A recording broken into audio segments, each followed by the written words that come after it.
to present a poem. What shall I do? What will you do? Is this a question? Show that you know the poem and remind them what a poem it is. Well, you know what you must do. Go, confront the problem, fight, win, and call me when you get back, darling. I enjoy our visits. Welcome to the Poetry Dojo, where we learn to know our poems and learn to wield them to fight and win.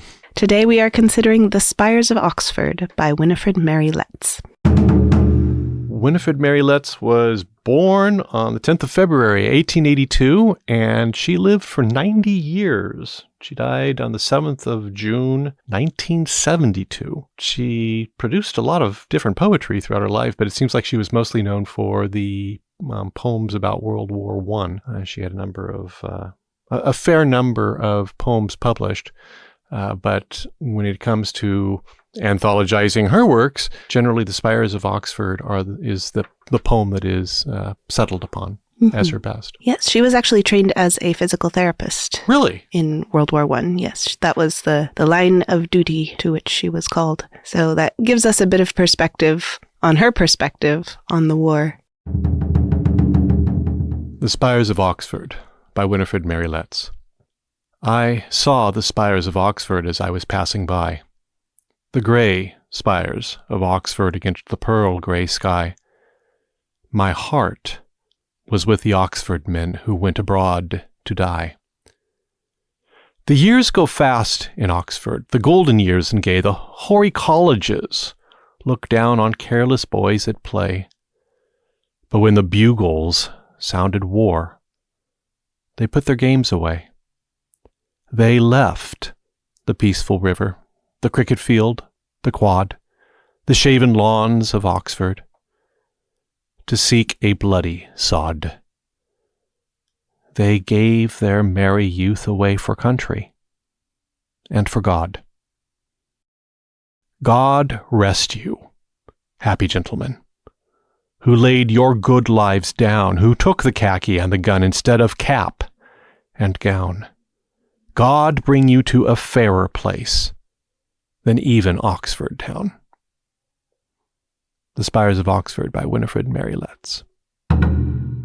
One of the aspects of this poem that I like to think about is specifically recognizing that it was written by a woman who was part of a generation that saw the men of her generation walk away.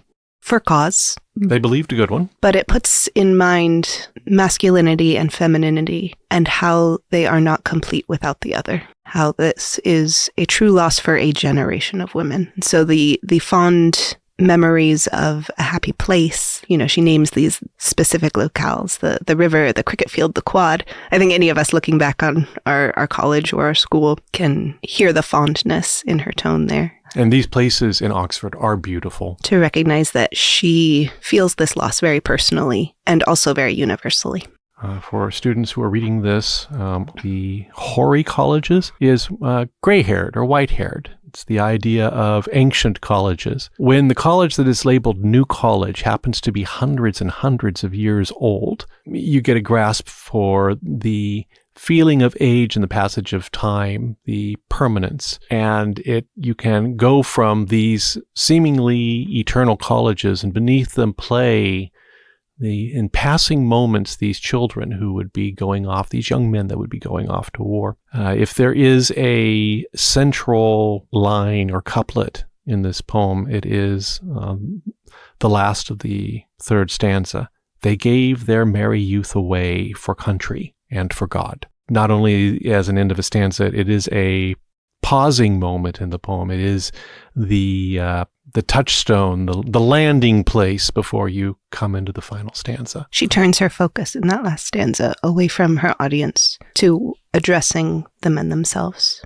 And so it is a serious poem. It is a poem of loss, that which finds its comfort in the blessings that God gives after life has ended, when the greatest sacrifices that a man can give have been given, and the great sacrifices of those that survive continue on. Thank you for tuning in. This has been a production of DieCast Media Group. Please recommend us to friends, family, relations, but not your competitors. Feel free to email us with questions at poetrydojo@diecastmediagroup.com, and tune in next time for another exciting episode and another fine poem.